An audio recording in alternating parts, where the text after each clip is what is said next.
So good morning everybody and welcome to this morning's year-end process 2016 webinar. My name is Vicky Clarke and I'm joined today by my colleague Audrey Mooney, and we'll just be delivering the webinar this morning for you. Just as people are signing on, I might just do a quick sound check with you. Over to the right hand side you should have a control panel, and on that control panel you have a questions bar. If you can hear me okay, will you just type in yes for me or a Y, just so I know that everything is fine.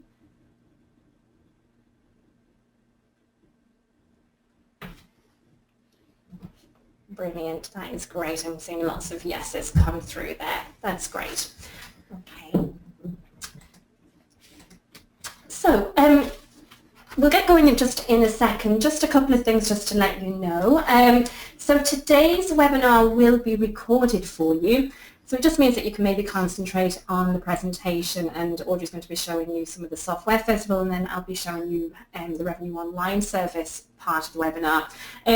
So we are recording it for you, and we'll send the recording on to you after today's webinar. It's usually probably later today or tomorrow morning. We'll also send you the PowerPoint slides as well so that you can have a look back at those at your leisure. Throughout the webinar, if you have any questions on what we are covering, please do use the questions bar that you've just used, just for the sound check there, and type them in for us, and we'll do our best at the very end just to answer what we can for you. Okay, so we'll get going. A good bit to cover there.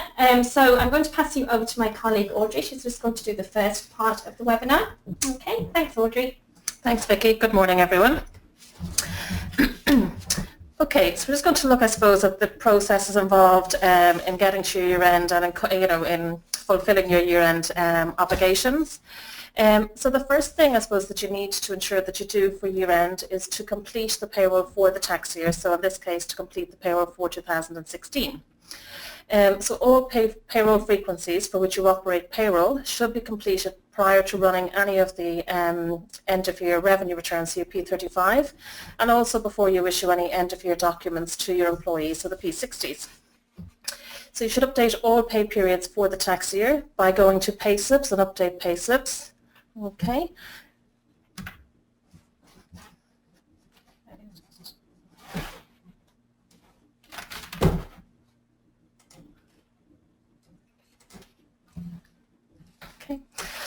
So when you go to update Payslips, you enter the pay date applicable to the final pay period for the pay frequency within this tax year. So in monthly payroll, it's always going to default to whatever today's date is on your PC, and you would simply amend that to be the correct pay date for that month. On weekly, it will increment by 7 days from your last pay date. Now, sometimes for Christmas, people may be paying early, etc. So that's just something you can amend the pay date if it's not correct. So we'll just have a quick look at that in the software. Okay. Okay, so you can go to Payslips and update Payslips. Alternatively, you can click on process icon number 4. So if you use the process icons, that's fine. Obviously, you should always make sure that your payroll, that you've entered for that pay period is correct. So, you would look at the payroll preview there and just make sure that everything is correct. Okay. So back to update Payslips. So you can see, as I mentioned, it's just defaulting to today's pay date, because for monthly payroll it doesn't know the pay date. It could be the last Friday of the month, the last working day, etc. So you simply enter in the correct pay date for that pay frequency. Okay, and click on update. You get the message file successfully prepared for updating. You click OK. It then brings you in, as always, just to take your backup. So this is especially important, I suppose, at the end of the year. It's always important, but especially important just at the end of the year. So I'm taking a backup to my memory key, and the backup should always be taken to an external drive so that it is secure and away from your computer should something happen to it. Okay. You'll always get this message if you're backing up to the same place, just to tell you that the backup already exists and do you wish to overwrite it, and the answer to that should always be yes. You've successfully backed up. So it's now telling me update completed for month number 12. Okay, so the payroll should be completed for each pay frequency. So in my case here in my company, I also have a weekly payroll. So I'm just going to go to the window menu and weekly payroll. and process my payroll for week number 52 as well. So again, just a quick look at the preview to make sure everything is okay. Okay, and back to update payslip. So you can see it's defaulting to 7 days from my last pay date. And if that's correct, that's fine. If it needs to be amended, then you can amend it to another pay date within the same tax week. Date. When you take a backup, it is backing up the entire company. It's not just the pay frequency that you're in. So every time you make a change, it's important just to take that backup. Okay. So if I'm not running a week 53, at that point then my payroll is complete. It's always worth checking the status bar at the bottom. Just you can see the grey status bar there. So it's telling me weekly last pay date is the 29th of December 2016 for week number 52. And monthly last pay date is the 22nd of December 2016 for month number 12. So you should always make sure that that status bar at the bottom is reflecting the entire year before you move on to process any of your year-end returns. That might sound quite basic, but people do reverse payroll, and sometimes it can be reversed and not updated again. So it's certainly a good check to do. Okay. So just to move on then and talk about week number 53.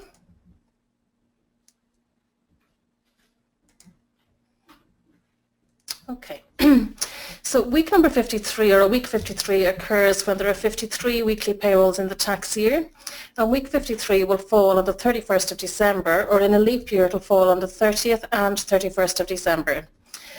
So for 2016, employers paying wages on a Friday or a Saturday both have a requirement for week 53. Simply because there's 53 Fridays and 53 Saturdays this tax year. So you only, as I said, have a week 53 when there's 53 of your normal payday in the tax year. Okay. Thesaurus Payroll Manager will always offer a week 53 option subsequent to the completion of week 52. Some employers will need it, others won't. But week 53 should only be processed if on completion of week 52 you have a subsequent pay period within the same tax year.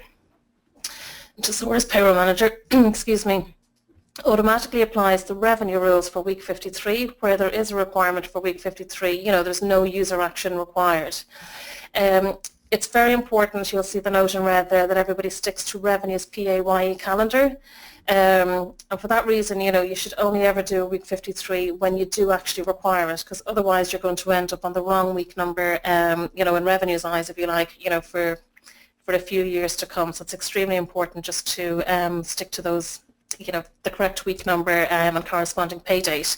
And if you do ever get a message from the software telling you the pay date doesn't match the week number, it is important to stop at that point, give us a call, because that does mean that there is something wrong, and it's easier to fix something, as soon as it goes wrong than it is to, to fix it when you're down the line somewhat. Okay. So just to speak then about the week 53 concession, so Thesaurus Payroll Manager automatically applies any USC cutoff points, employees' tax credits and cutoff points on a week 1 basis in the week 53 payroll as per revenue regulations. If, however, and this is a revenue rule, an employee's normal payday has changed during the tax year or the preceding tax year, the employee is not entitled to those additional USC cutoff points. So where an employee isn't entitled to the USC cutoff points for week 53, you do need to instruct the software to prevent the additional USC cutoff points being allocated. And this is done by going to Employees, Add and Amend Employees. You select the employee, access the Revenue Details tab, tick to indicate that there are some exemptions or exclusions, and tick to exclude the employee from the week 53 USC concession, and simply click on Update just to save that change. So we'll just have a look at that on the software. Okay. So this is where an employee's normal payday has changed in this tax year or the preceding tax year. You need to instruct the software that USC, the extra USC cutoff points don't apply. So as mentioned, you go to Employees and Add and Amend Employees, or if you use the process icons, you can click on process icon number 1. You select your employee, click on the Revenue Details tab. So down at the bottom left, you tick to say that to indicate that there are exemptions or exclusions. Okay, and then tick to exclude the employee from the week 53 concession for USC. Okay, you have the little question mark there, which just gives you a little bit of information in relation to that concession. So by ticking that, you're asking the software not to give those USC cutoff points for that week 53. So the additional ones, you know, all of their USC would be calculated on the annual cumulative USC cutoff points. Okay, and update to save that change. Okay.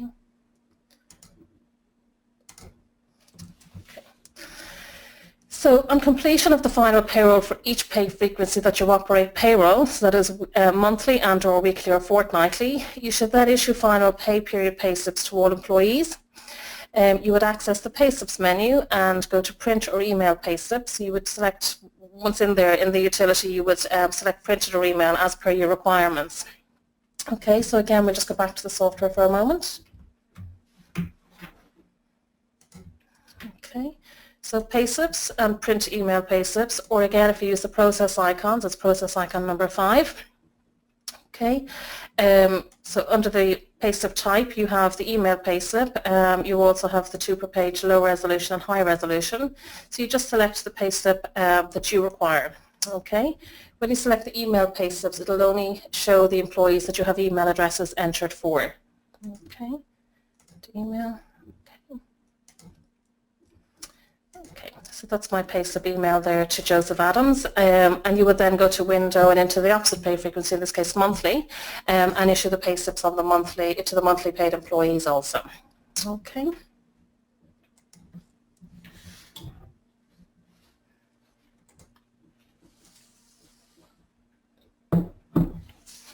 Okay. So once the final pay period for the tax years, once the final pay periods for the tax year are complete, so your weekly or fortnightly and your monthly, you prepare and submit the final P30. So you access the ROS menu in P30, and you prepare the P30 report by selecting the report you have used to date. So that's either the P30 by date or the P30 by week number. Okay. And you simply review the P30 figures. So this is going to show you the figures for the month or quarter ending December, the 31st of December 2016. So it's simply just a review, a check, just to make sure that you are happy with the figures that are displaying on screen. Okay. So you would submit the P30 return for the period and arrange your payment to revenue in accordance with the P30 deadline by your ROS debit instruction, etc. And update your payment record within Thesaurus Payroll Manager. So again, we'll just go back into the software for a moment. So under the ROS menu, you have P30, and then, as we said, select the P30 that you have been using to date this tax year, so either the P30 by week number or the P30 by date. Okay, so this is showing me here the, I would just concentrate on the liability for December, whether that be the quarterly figure or the monthly figure. Okay, once I've completed my ROS P30 by either uploading it to them or by doing an online return, I can then enter my payments for the last tax period. Okay. We haven't entered them on this one so far this year, so this is showing no payments so far. But if you have been using the payments record, you would simply enter the amount there in the December field and the date that you made that payment and click on Update. Okay.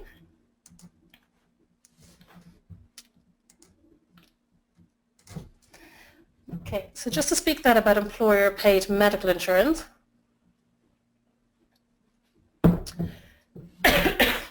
Sorry. Where an employer pays medical insurance on behalf of employees, the employers are required to include the portion of the medical insurance premium that is eligible for tax relief for each employee on the P35 for revenue. The medical insurance providers would advise employers of the amounts for each employee, and these amounts must be input into the payroll for all applicable employees prior to submitting the P35. Thesaurus Payroll Manager will not prepare a ROS P35 until this requirement is met. So we know that the P35 will be rejected by ROS, with the absence of those figures. So we just won't allow you to prepare it until that, mandatory information is entered. So this will only affect employers with employees on the payroll for whom a medical insurance benefit is present. Okay. So from the Utilities menu, you would choose Input Medical Insurance Eligible for Tax Relief, and all employees will be listed. So you choose the first employee record for whom a medical insurance benefit exists. You enter the tax relief at source or the medical insurance eligible for tax relief value as advised by the medical insurance provider. So you can enter it either way, and the system will, if you enter the TRS, the system will then calculate the amount eligible for tax relief. So you can go either way. Okay.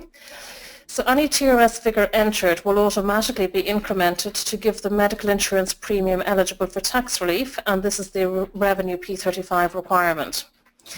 The amount cannot exceed the taxable premium paid by the employer, so that is the value of the benefit that the employee has been taxed on through the payroll year to date.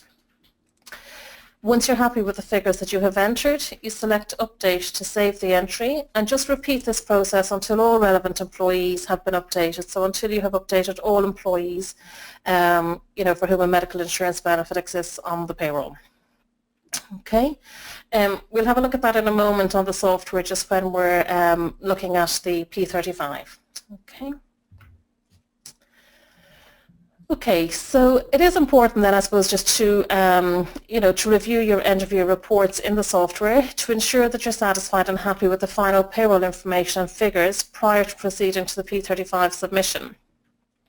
So you would access the year-end P35 report, so by going to P35 P60's menu and selecting the P35 spreadsheet file copy. So this is just a simple just a simple report that you can keep on your own file. So this gives a full listing of all employees employed within the tax year for all pay frequencies. So it's bringing all of your pay frequencies together at this point. Okay, so the employee's wages as processed each pay period are accumulated and displayed, and this is the information that will end up being transferred to the P35 file for the ROS transmission. So the checks that you should do, so one would be to ensure that all employees employed during the tax year are listed. So just make sure that there's nobody omitted. Everybody that has worked and been paid by you this tax year needs to be included on this report. And ensure that all employees have a PPS number present. In the absence of a PPS number, the date of birth and full address are required by revenue. Okay, so if you don't, ideally you would have a PPS number for everybody on your payroll, but if you don't, you do need to ensure that you have a date of birth and a full address. Otherwise, again, that file will be rejected by revenue. If an employee had multiple employments during the tax year, Thesaurus payroll manager will amalgamate the records when preparing the ROS P35 file as per revenue requirements. So this would happen if you had somebody working with you and they left and they came back within the same tax year. So the program will automatically amalgamate those records, as revenue will only accept one record per PPS number. Okay. Okay, so while you're reviewing the P35 report, if there are any errors or omissions in the report, they should be rectified before proceeding to preparing and submitting the P35 to revenue. The reverse update function can be used to revise historical payroll information if it's appropriate to do that. But for information that has been omitted, such as a PPS number, address, etc., you can simply update the employee's record in Add and Amend Employees.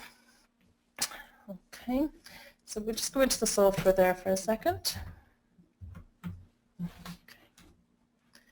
Okay, so under the P35 P60's menu, you have the P35 spreadsheet file copy. So this is just, as I said, a very, I suppose it's a nice neat report that you can print from the software just for your own hard copy files. It's just, I suppose it's a simpler form than the P35L, although it contains the same information. So this can be reviewed. So I can see straight away there that I have no PPS number in for Joseph Adams. So that is obviously something that I should amend before proceeding to preparing my P35 and uploading it to revenue. Okay, so it's just a quick review to make sure that you're happy with those figures. So if there is something that needs to be amended, I can simply close out of the report. If it's just an address or a PPS number, etc., I can go to the Employees menu, Add and Amend Employees, select the employee and include the missing information, so in this case a PPS number. Okay, I'm going to leave that out for a moment just so that we can see what happens when we go to prepare the P35 for us. Okay.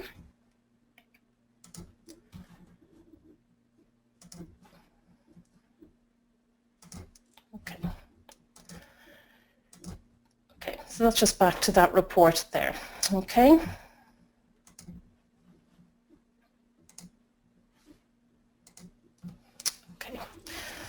So prior to submitting the P35, the payment status should be established. So you should know in advance of preparing or certainly submitting the P35 what situation you're in with revenues. I mean, is there a balance payable to revenue and submission of the P35 in addition maybe to the last P30 payment? Or has there been an overpayment, so maybe you're in a reclaimable position?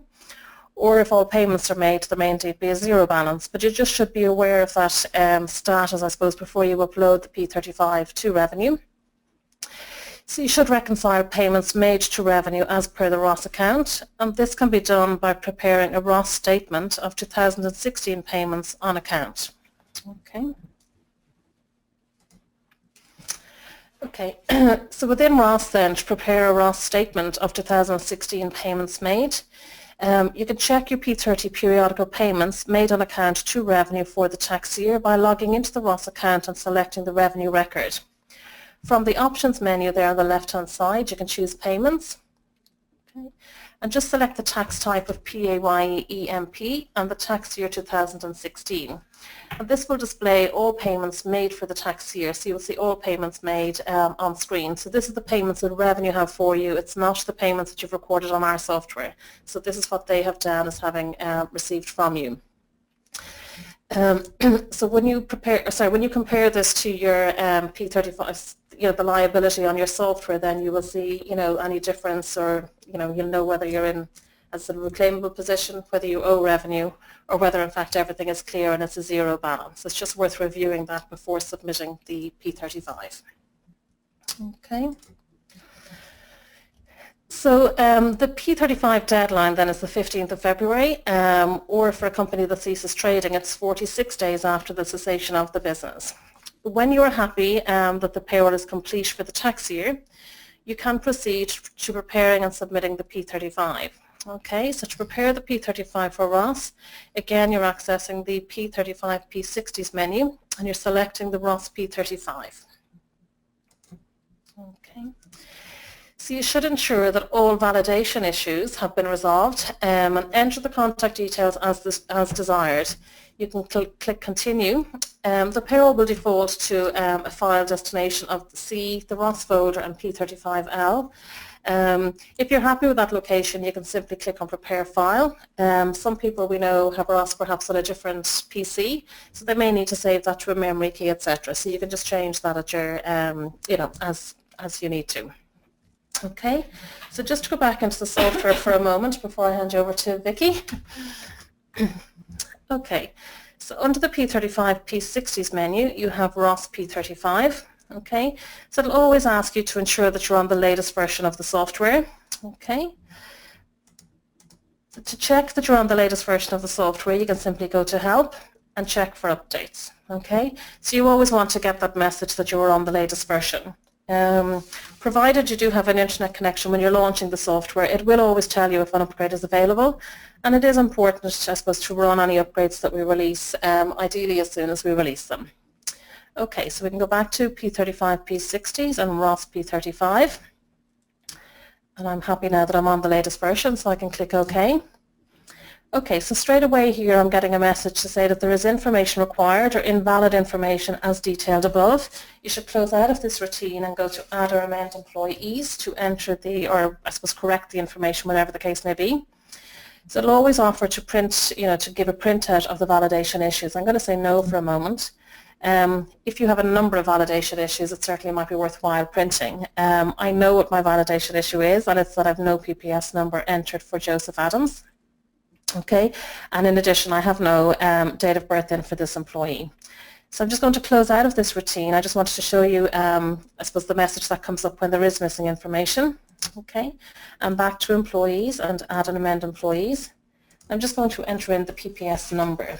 If that employee was on your monthly payroll or the opposite pay frequency to where you are, you would simply go to the window menu to access the alternative payment frequency. Okay, so I have the PPS number entered now, so I can just click on Update. Okay, so he has been updated successfully. So I can now go back to P35 P60s and ROS P35. Okay, and I'm going to click on Continue. Okay, and I'm happy with this location, so I'll click on Prepare File. Okay, just 1 second there.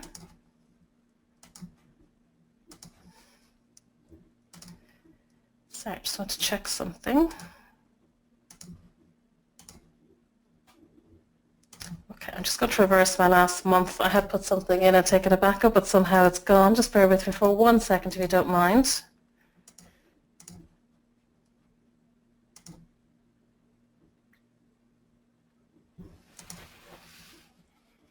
I don't know what's happening there. 800. Okay, so I just want that medical insurance in just for month number 12.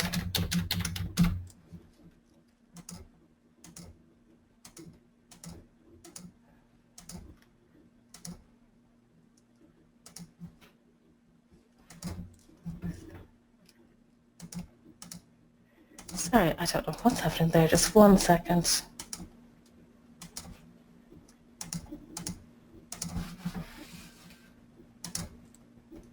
Sorry, I don't have it ticked. Sorry. Okay, so there's a mistake. I never ticked that it was medical insurance. Apologies for that. Update. Okay, so we now should be right. It's been too early this morning.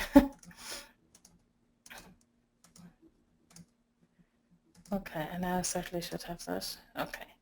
So just to show, sorry, 2 minutes late, just to show what will happen if you attempt to prepare a P35 with the missing medical insurance information. Okay, so this is the message that we should have seen there a moment ago. So just please note that you have employees for whom you are paying medical insurance in respect of which BIK arises. So it's just explaining that since 2014, the requirement is there that you need to include the amount of that medical insurance that is eligible for tax relief. So it's just asking me, would you like to enter these amounts now? So to say yes. So I simply select the employee. So the medical insurance entered as the benefit is €800. So I've been instructed by the health insurance provider that the full 800 is eligible for tax relief. So I've entered the 800 and the system then has calculated the amount of TRS per the insurance provider. Okay, so I just simply click on Update. Okay, and close. And now I should have no issue in preparing my ROS P35.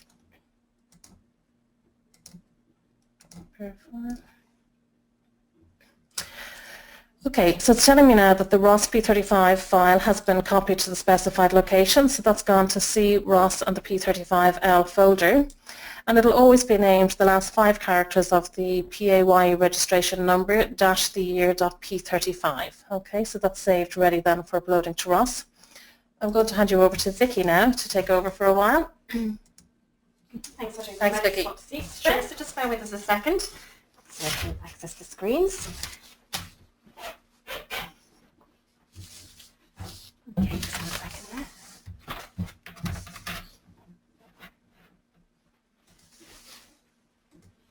Okay.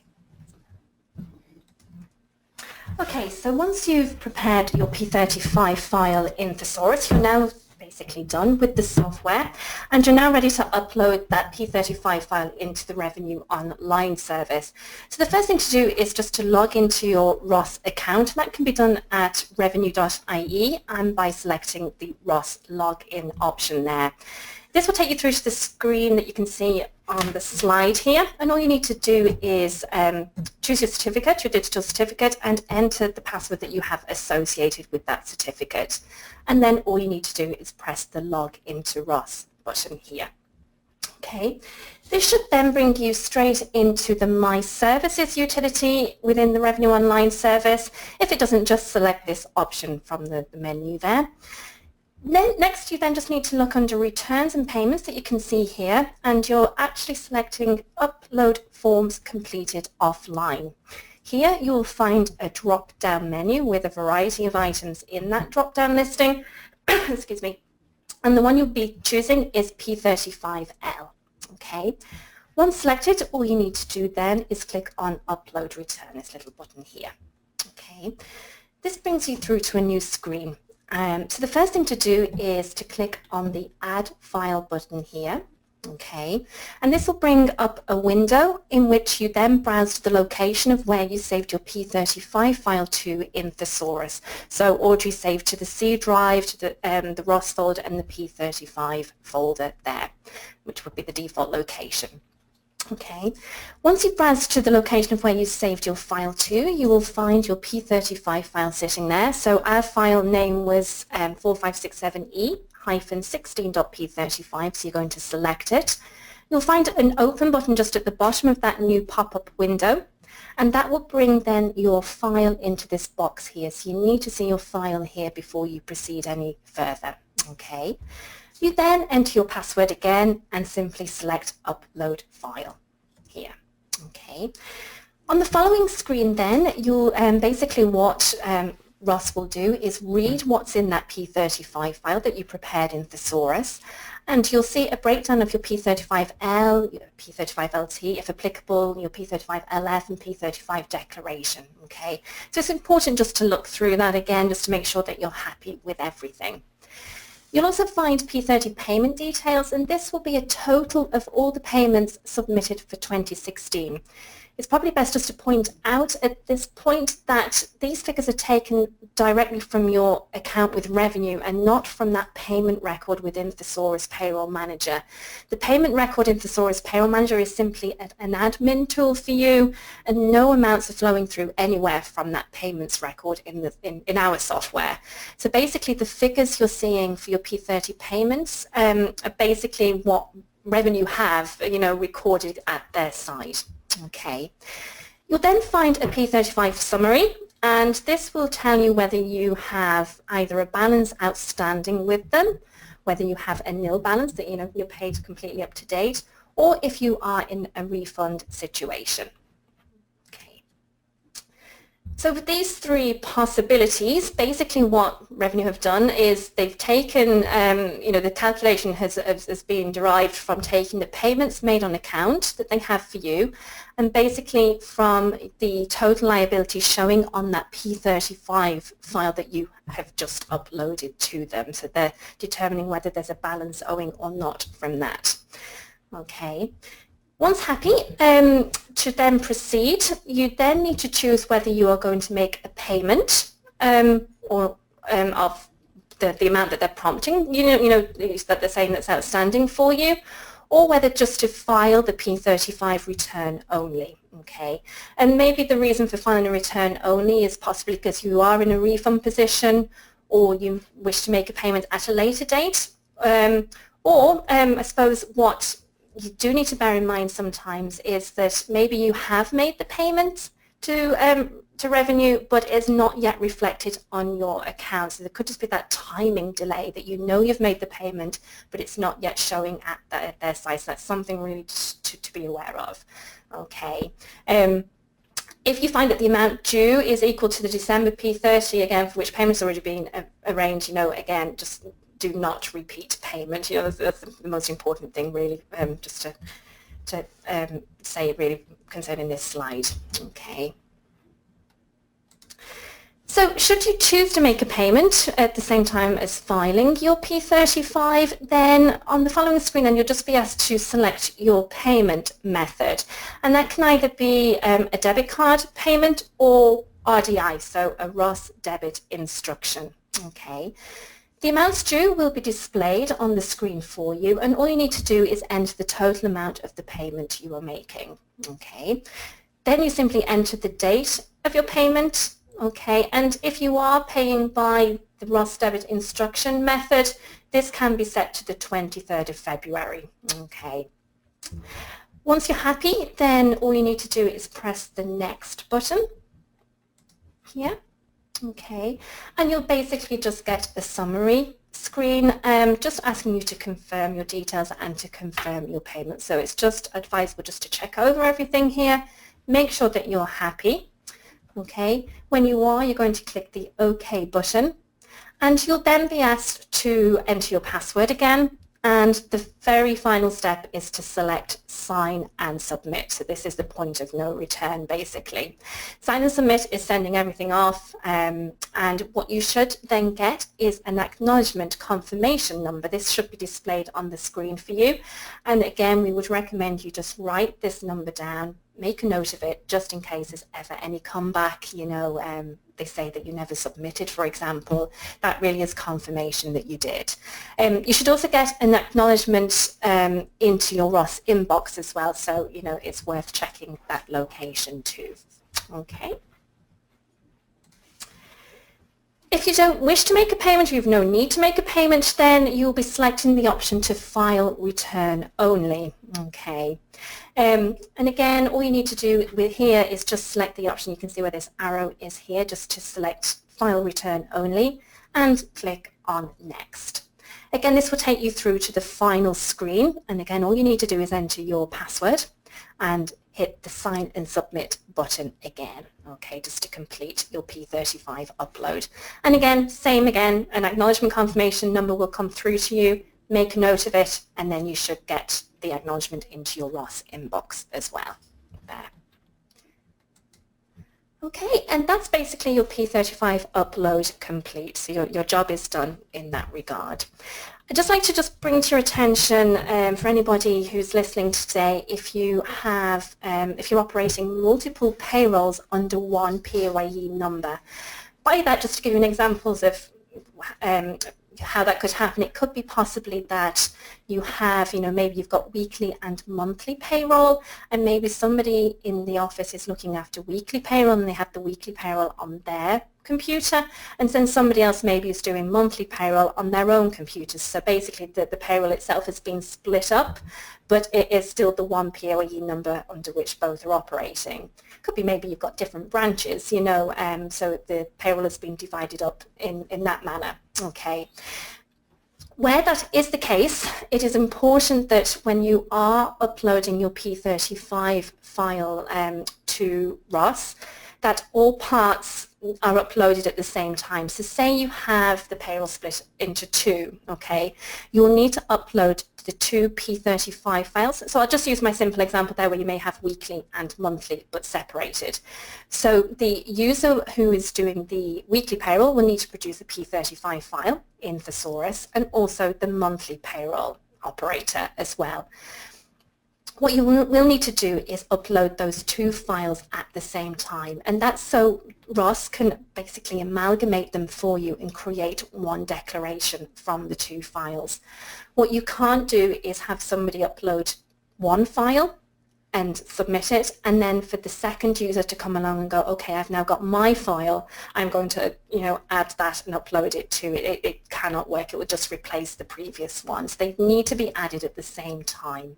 Okay, I'll just show you how to do that, because what you can't do, I suppose, is have those two P35 files in separate locations. They all have to be in the one folder. This is something ROS changed, I think it was last year, Audrey, I think, just to make people's life that little bit more difficult. So I'll just show you there. I'm just going to just come back to the software here. So just going to pop in here, just bear with me. What I am going to do is just, what you would need to do is just create a new folder. Say you have a central location that you know, all users can access. I'm just going to call this P35 files here. Okay, just close out there. So if I am user number one, say I look after the monthly payroll, so I'm going to come into my software, I'm going to prepare my ROS P35 file. Just press continue, and I'm going to browse to that location. And I'm going to save that file. So there's my P35 file there. Okay, and prepare file. Okay, so that's my my P35 file with my default name there. Okay, what I'm then going to do, because I know that somebody else is going to come along and they need to save the same file as well into that same folder, I'm just going to go back into that folder now. Okay, and I'm just going to rename that to A there. Okay, because basically what I can't do is have two P35 files with the same name in the one location, so hence why I'm just renaming the first one there. Okay.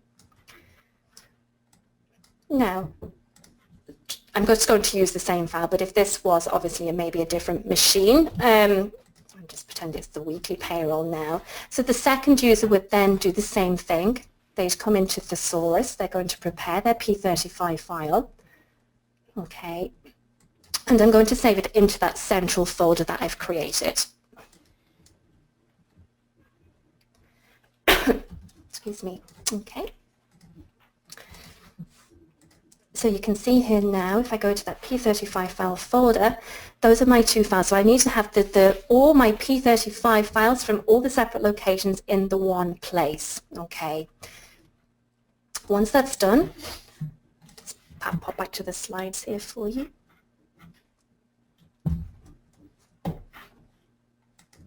Sorry. Okay. Then obviously log into ROS again, as we've just seen, and what you're going to do at the add file stage is browse to that folder where your two P35 files are. What you then need to do when you're at that folder is hold down your shift button and select the two files at the same time. And when you press the open button, you need to then get that will bring the two files in for you. Okay, and then you can then complete the same process that we've just seen. Basically ROS will amalgamate those two files for you and give you one set of figures basically. So I hope that makes sense. It's something that changed last year, so it was fairly new to all, but it's just really, it does come up quite a bit. So if we have any attendees today that applies to, then that would be the procedure for you. Okay. So once you've submitted an original P35, there are occasions where you may need to do an amended P35 or possibly a supplementary P35. And there is a difference between the two, so it's good to know really when you would need to do an amended P35 or when you would need to do the supplementary. So if we just have a look at the amended P35 first. So an amended P35 return is needed when an employer has already submitted a P35 to ROS, so that's your original one, and they then wish to make a change to an employee who was on that original P35 return. So possibly in the payroll they may do a reverse update, make a change to figures, update again. That would then lead to an amended P35.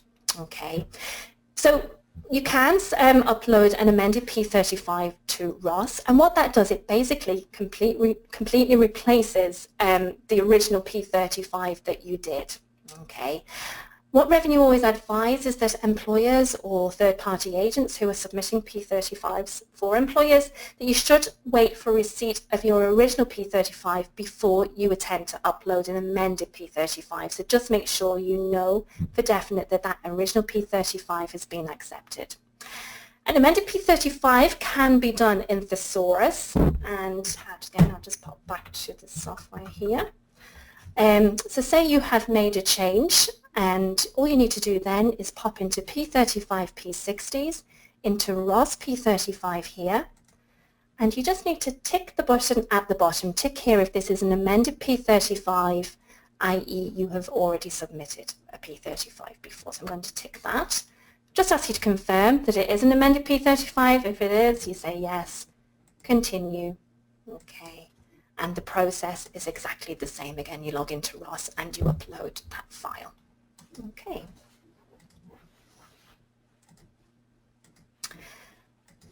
Sometimes you may need to do a supplementary P35, and this needs to be done basically where you have failed to include an employee from your original P35 return. So you may have submitted your P35, there was 10 employees on it, maybe now there should have been an 11th employee, they simply weren't included at the time. So this is when you need to do a supplementary P35L return. And what this does is simply adds an employee record to your original P35. So it's not replacing anything, it's simply adding on to your original. Again, Revenue's advice would be, only do this once you are absolutely certain that your original P35 has been accepted. Okay. Now, supplementary P35s are something that Thesaurus Payroll Manager can't do. We just don't facilitate supplementary P35s. The alternative, though, and it's really the quickest and the simplest way of doing a supplementary P35, is by logging into your Revenue Online service and choosing that Supplementary P35 option and just filling in the required details there. Okay. So your final task for year end is to then make sure that all employees in your employment as at the 31st of December are issued with a P60. Okay, and as you probably know, a P60 is an employee certificate of income and deductions for the tax year in question. Okay, all you need to do is provide one copy to each employee, and these are to be issued to all employees by the 15th of February. That is your deadline there. Okay. Revenue advised that P60s only need to be made available to employees, so that means that you can, as well as printing them and handing them to the employee or posting them, you can also send them by email as well. Okay, and Thesaurus Payroll Manager facilitates both options there. I'll show you that in a second. For a number of years, P60 stationery has been discontinued, so all payroll software providers are allowed to, basically provide the P60 template, which can be printed to A4 paper. Okay, and we can confirm that the Thesaurus Payroll Manager P60s are in accordance with Revenue's guidelines there, that they meet the guidelines required. Also as well, what Thesaurus Payroll Manager can do is also print them in the Irish language for you, should you require that option. Okay, so I'll just pop back into the software just to show you where you need to go. Sorry, just bear with me there. Okay. Okay, so to access your P60 utility, click on the P35 P60 menu and pop into P60s here. Okay, so here you see I have one employee on weekly, so their name is displayed in the box here. And here, just this box here, I've got print or email, so this is where I select the option I require. If you have an email address entered in the employee's record, then when I select email, their name will come up there. Okay, or we can print. If you choose to print, it is just advised that you just do a preview to screen, especially if you're doing a batch run. Again, let me just do that to the screen there. Okay, just to make sure you're happy with everything before you press print and run a few employees off there.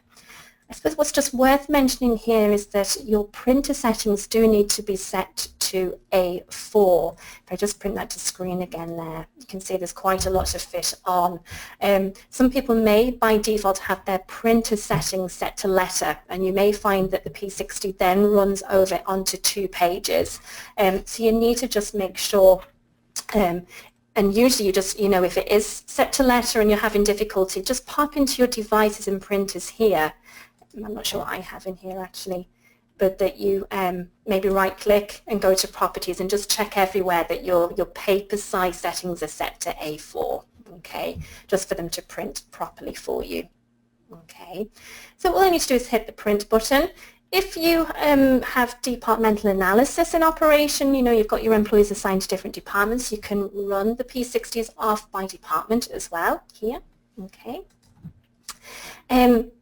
Once I close out, if I have multiple pay frequencies in operation, you will get that reminder. So it's telling me now that I do have monthly employees, and all I'm going to do is switch my window to monthly and repeat the process then for my monthly employees. So you can see here that my setting is email. I've got Peter Jones showing here, but if I change it to print, I've then got all my employees there. Okay, so my Mary Smith doesn't have an email address entered. Again, just something else I can do here, if you do have a mixture of people that you need to print for, or you then wish to email others, you can kind of narrow down that listing so you can exclude employees with email addresses from printing there. Okay, again, as we've just mentioned, if you wish to print the P60s in the Irish language, just simply tick the Irish language box here. Okay, and you will have an Irish language P60 there. Okay.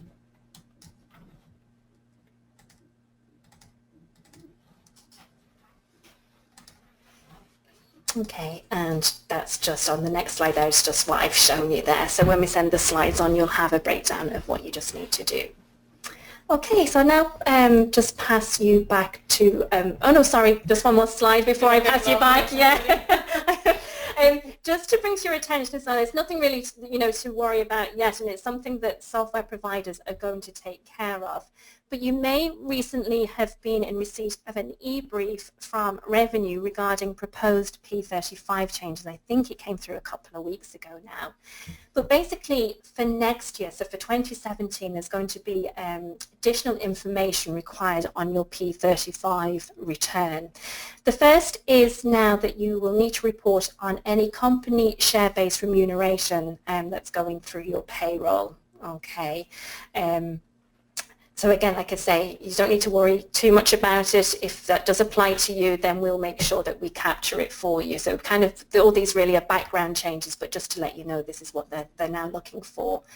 Secondly, what they will be requiring is at employee level a breakdown of, well, I suppose the amount of taxable benefits, so the total amount of non-cash benefits other than company share-based remuneration that is included in an employee's taxable pay amount. Okay, at the moment this is done at employer level, that you report just one figure for all your employees as a whole. This is now going to be at employee level, so each individual employee will have a breakdown of, a taxable benefit figure on their P35 there. Okay, I now pass it back to Audrey. I jumped the gun a little bit there. I panicked for a moment. There we go, Audrey. Thanks, Vicky. Okay, so just I suppose it's quite relevant to the time of year we're at, so we just thought we may as well cover the small benefit exemption. So under the small benefit exemption scheme, an employer can provide an employee or a director with a small benefit. So that is a voucher or a benefit, a tangible asset other than cash, with a value not exceeding €500, and PAYE, PRSI and USC need not apply to that benefit. Okay, so only one such benefit can be given in a tax year, and where there's more than one benefit, subsequent vouchers or benefits have to be taxed even if the combined value is under the threshold of €500. Okay. Also, if the benefit exceeds the threshold, so if, for example, you were to give somebody a voucher for €505, the full amount of the benefit is subject to PAYE, USC and PRSI. So it's best just to cap them at the €500 mark. The benefit cannot form part of a salary sacrifice scheme. So this has to, it's seen as, I suppose, a reward to an employee. The most popular use of the small benefit scheme would be for employers to give an employee a voucher at Christmas time, maybe. So I mean, I suppose it's a tax efficient way of giving something to an employee, and under the small benefit exemption scheme, these don't go onto the payroll at all. They're simply something you give to the employee. You of course have your records for your purchase, etc., but they don't go onto the payroll because they're not subject to PAYE, USC or PRSI. Just to recap on the main points there, the value cannot exceed €500. It cannot be cash. If you give somebody money, it's taxable, and that's end of, unfortunately, so it can't be taxed. So this is a nice alternative. Only one such benefit can be given in a tax year, and that's, as I said, even where the combined value is under the threshold, there's only one small benefit per tax year that is, falls under the scheme. Where the benefit exceeds the threshold, again, as I said, it's fully taxable, USCable and PRSIable. And very, very important, it just cannot be part of a salary sacrifice scheme. Okay, so just bearing in mind, I suppose, that the most common use of the small benefit scheme is, to employers giving employees a voucher at Christmas time. So this kind of leads us on then to the next slide. Okay, so in Thesaurus Payroll Manager, we now have gift card integration with one-for-all vouchers and Me2You gift cards. The gift card companies do not charge Thesaurus customers for that integration. One-for-all offer payments by EFT to Thesaurus customers, and this is a facility that is not available to regular customers. I think normally you have to have a corporate account, and I think to open or to get a corporate account is quite difficult. So a nice benefit there is that you can pay by EFT for the one-for-all vouchers. Also, I mean, if you go to the post office to purchase one for all vouchers, there is a charge. I think it's €2.50 for the first voucher and 50 cents, I think, per voucher after that. And those charges, you know, don't apply when you use the integration within the software. So, I mean, it's definitely a nice feature to have there. Thesaurus Payroll Manager tracks the gift card purchases, and it will alert you if you attempt to purchase more than one gift card for an employee in a tax year. Because of the small benefit exemption scheme, it is limited to one. Only gift cards that are purchased through the integration will be tracked. Okay, so you need to use that facility in order for the payroll software to track them. In addition to this, the software prevents users ordering amounts in excess of the exemption limit, which is currently €500. That was increased to €500 just before the end of last tax year. Before that, it was €250, so that was a nice increase. The software tracks the gift cards using PPS numbers, but PPS numbers and any other personal information is not shared with the gift card companies. Okay, so the gift cards will be sent out to the employer, you know, so they're not getting any of that personal information. And just as I said already, the gift cards are a tax-efficient way of recording employees. I mean, there's a substantial saving in giving somebody a €500 voucher versus €500, you know, net income, which would be applicable to PAYE, PRSI for both the employee and the employer and USC. So a significant saving to be made there.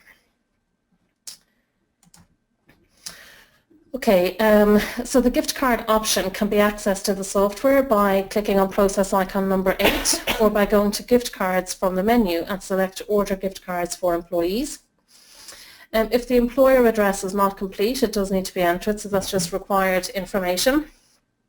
You also need to enter a full contact name, a contact telephone number and a contact email address. Okay, and you would choose the relevant gift card company, so either One for All or Me to You. Some employers may give employees the option, you know, ask them to check out maybe both sites and see maybe which voucher is the best one for them. Other companies will just look and decide which one, you know, they feel is best for them.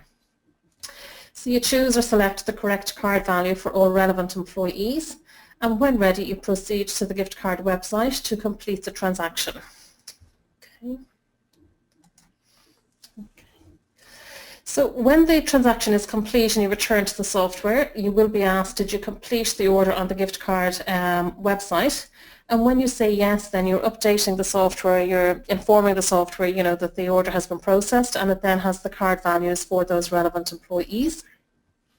Okay, so just showing the first screen is where you click to proceed, and then when you come back in, then you'll get this message here of did you complete. So just rather than showing two separate images, I just kind of showed them both on one there. Okay. To view the order history then, you can select gift cards from the menu and go to view history, and this will list the employees' names, PPS numbers, the card value that was ordered for them, and the date that that you know, card order was processed. If you need to make corrections, so maybe for some reason, you know, you had one value on the software and when you got to the website you changed the value, you can double click on the relevant amount and just simply enter in the correct amount. Or if it's a case that, I don't know, something happened that you didn't end up giving maybe one of the employees a voucher, you know, you can simply enter 0 and you're instructing the software then that the employee didn't receive that benefit or that voucher.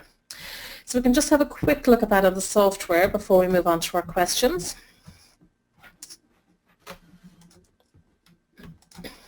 Okay, so we have gift cards here, or the little gift card icon here, process icon number 8.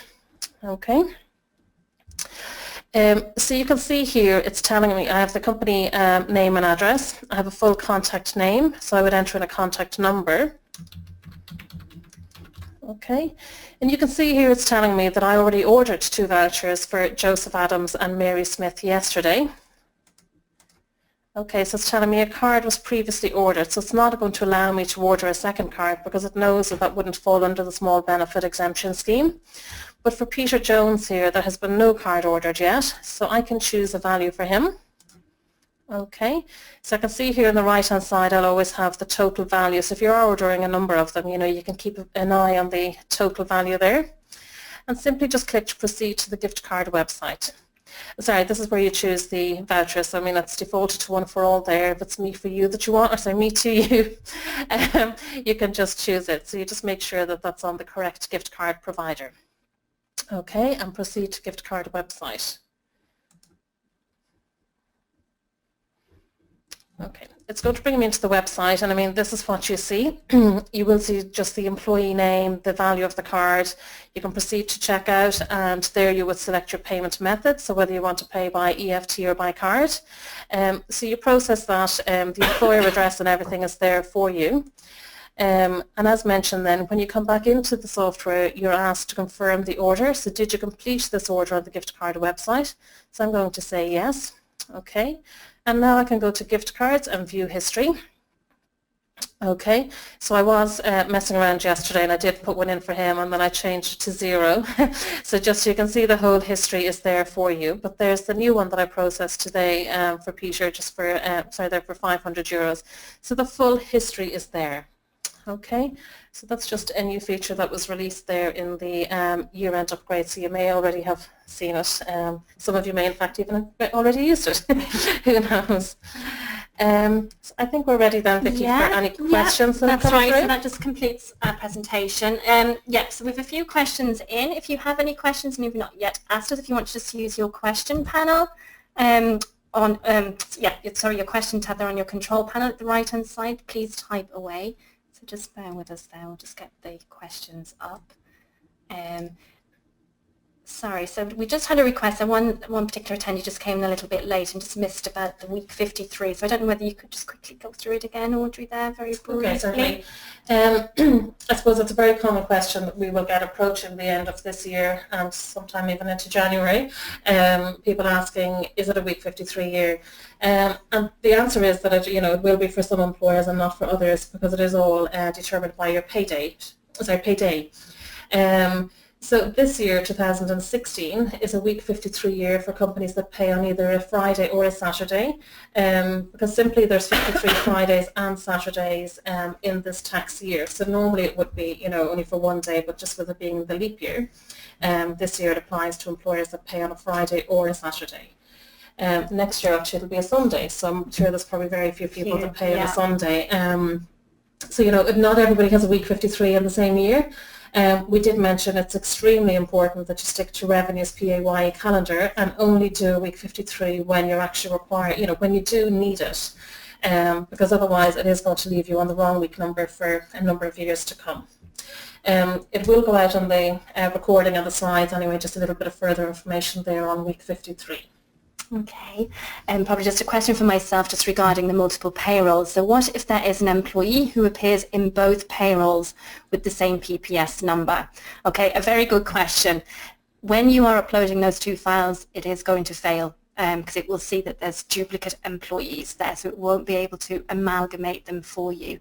So what you'll need to do is actually basically make the adjustment before you do your P35 files. You'll have to make the adjustment in the software. What you would need to do there is, I suppose, if you have, say, two separate payrolls, basically decide which of the ones you're going to go in, and what you'll need to do is zeroize the employee in one of the employer files and then take his figures and put them into the other one, merge them. Okay, if there are a lot of employees affected, then we can do a merge here. There's a small charge for it because it's a little bit of a bad job for us, but so always, if need be, if there's a lot of employees affected, then please do give us a ring and we can discuss your options. What you would need to do there, I'll just pop into the software here, you should be able to still see it on your screen. So in that case where you've got an employee in one employer file and the same employee in another, what you would need to do is go to Help, About Thesaurus, and press function key F6. Just bear with me there. Okay. This is just a little disclaimer saying that any figures that you change in the following screen are your responsibility, because we don't do any checks on these. So just say yes there. And this is bringing you into the employee's master file. So this is what populates the P35 and P60s for you. So say Peter Jones is in two separate employer files for the same PAYE reference. What you would need to do here is just take a copy of these figures Okay, unfortunately there isn't a print button here, but you could do a print screen maybe, or just write them down. What you would then need to do is go through the screen and zeroize everything. So basically that when you do your P35, the employee isn't going to appear at all on this one. Okay, and then you update the record. What you then need to do is take those figures that were there before you zeroized, open up your other employer file, go into Help and About again, and F6, just as we've done. Okay. And basically then merge, and I'll just choose Mary Smith here because she has figures, but if we pretend this is the same employee, what you need to do is add the figures in here. Okay, so it's a little bit messy really, but it's going to be the only way. It's just that ROS restriction that they cannot basically amalgamate duplicate employee records for you. So I hope that makes sense. If you have any questions, please do let us know on that. Okay. Just a follow-on question to that, I do both weekly and monthly payroll on the one PC. Will the P35 automatically pick up both from the one PC? This comes down to whether, you know, if you're operating weekly and monthly within the same employer file, it will be fine. If you have two separate setups, maybe just go to the open company screen, maybe you have it here twice, you know, then you'll have to do two P35 files and do that multiple payroll upload. Yeah, okay. One employer file, it'll automatically do that. So yeah, I'm not sure what the setup is. Okay. I think that's in relation to the small benefit exemption. Yeah, the next question. Provided to directors, and the question is yes, absolutely, you can. Okay. Okay, just a question, I think, when are the new P2Cs due for 2017? The 8th or 9th of December, we've been told. Yeah, so over the course of those 2 days, they should be issued to employers for you. And just another question in there, just I suppose kind of a follow-on, is when will our 2017 software be ready for release? So we aim to have that, I think it's usually around the 15th of December. That's usually our release. Yeah, I think last year we actually coincided with the P2C release. Yeah. So we would tend to be looking maybe that second week in December, if not the start of the third week. It just depends if there's any last minute changes by revenue. That's why we hold off to December. Sorry, just a question in there. We pay monthly the last Friday of each month. Do we need to go into the employee on a monthly basis, same as weekly? So I think that's in relation to the week 53 concession. So that would only apply to weekly payroll. On monthly, you would never have a week 53 or need to change anything there. So I hope that answers that. Okay, I'm not sure, did we do this one there? Actually, this one here about the small benefit about having two part-time jobs. So what happens if an employee has two part-time jobs and both employers wish to give the small benefit exemption? I don't see any issue with that. I think it's per employer. I really don't think there's any issue there. Can you give the Christmas bonus by giving more than one card for the same shop, i.e. 3 Tesco vouchers for €50 each? Unfortunately not. It is one per tax year. So if you give one for 50, the next €50 one unfortunately is a benefit in kind. So I know some employers operate, it's like where employees kind of build up tokens. So instead of giving the voucher at the time maybe that it's earned, if you like, they give a token for the voucher and then, you know, only get them all then at the end. So unfortunately the answer is no to that. It only applies to one benefit. Okay, so just a question about the week 53 concession. So when there's no USC rates for week 53 when pay date changes for an employee, why would you change a pay date for an employee? And also, do you need to know pay dates for new employees coming from another employment? Why would you change pay date? I don't know, employers sometimes do. Sometimes the pay date does change. And I suppose if an employee decides to move maybe from a monthly payroll to a weekly, that is seen probably to be a change in pay date. And you know, it does happen. We do get calls on that. Yeah. Yeah. Okay. So just another one on the small benefit. I think it always gives rise to plenty of questions. If a €250 voucher was given earlier in the year, does that mean another 250 cannot be given for Christmas? And unfortunately, yes, it can't. It is one per tax year, and revenue are very strict on that. So you know, I suppose you're not doing any favours to an employee by breaking up these vouchers. You know, as I said, if you give them, I don't know, a token or something to say that they have earned a voucher, if you like, but only get one, you know, just buy one voucher per tax year. Okay, just another question again. If you process weekly and monthly payroll for a company, will Thesaurus produce one P35 for both payrolls? Yes. I mean, I suppose we may have just confused it a little bit about going about multiple payrolls, but yes, if it's all in the one employer file, so when you go to file an open company, you've got one company here, and within that company you've got your weekly and monthly, then yes, when you produce the P35 file, it will have both your weekly and monthly in. I guess with the multiple payrolls, it means, I think, where you've maybe got two different setups of the same employer, you know, maybe on two separate machines, you know, so everything is within that one employer file on one PC. Okay. Let me have a look. Sorry, just now there's a good few questions coming in here.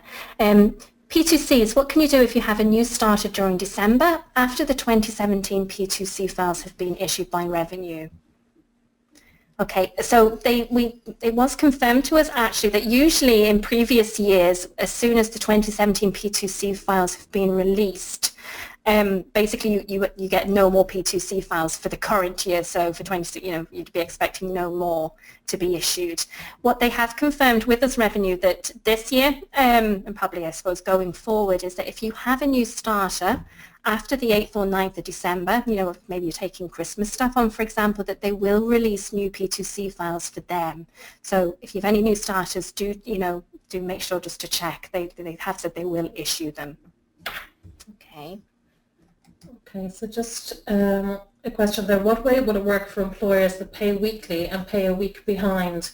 There's not really anything different there, to be honest, because the week number, as determined by, you know, the Revenue's week number, the week number we should all be following, is determined by pay date. So whether you're paying a week in arrears, a week in advance, or for the current week, you know, we also have to follow Revenue's PAYE calendar, which simply goes on payday. So paying arrears doesn't really, you know, affect anything, yeah. Do you know what I mean? So just your first payroll in January would be paying for the last week in 2016, but you still follow the same calendar as everybody else. Okay. Do you wait until week 1 of 2017 to update new P2Cs, or basically can you do it in December? Yep. So yeah, go ahead. Okay. Yep. I mean, as soon as you have the software for 2017, you can import the P2Cs for 2017. There's no need to wait. It's something that I suppose you can cross off and have done and just be ready to go. A lot of people even would have to do the first week of 2017, you know, if they're going to be closed for a period over the Christmas. So yeah, there's no need to wait. Okay. Is it compulsory to issue a gift card on payroll? Can it still be given and not included? Yeah, by using the gift card integration, I mean, you're not giving it through the payroll. It's simply just facilitating the ordering without having to key in values and without having to, I suppose, track gift cards yourself. It's still not really being issued, you know, through the payroll. You know, there's no record of it on an employee's payslip or anything. It's just a handy feature just to be able to order them.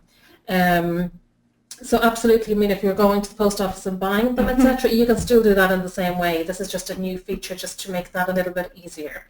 Okay. Can I just confirm, I have employees that received a P45 at the end of June and restarted end of August and beginning of September. Will these be amalgamated on the P35? So yes, they will. Thesaurus will amalgamate those employees for you. Yeah, that will be automatic for you.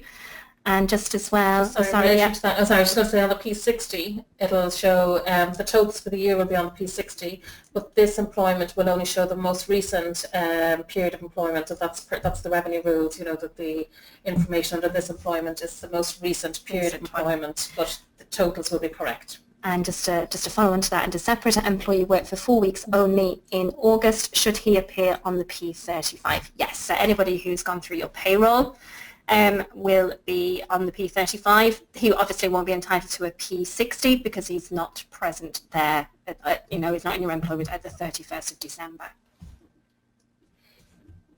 I think there's a few more questions there that we just haven't got to, but we will follow up with those on those by email later on today, if that's okay. We're just kind of conscious of time there. Yeah. But we will absolutely get to all questions that we'll go through them, and anything that we haven't answered we will follow up by email. Yeah. and as we said earlier on, the recording will follow either later today or tomorrow. Yes, as well as the slides. Okay, So I think we're done. Great. Okay, we won't keep you too much longer, conscious of time. We're just going over there for you. But many thanks for joining us today, and we do hope you found it informative. Okay. Thanks very much. Thank you. Bye-bye. Bye-bye.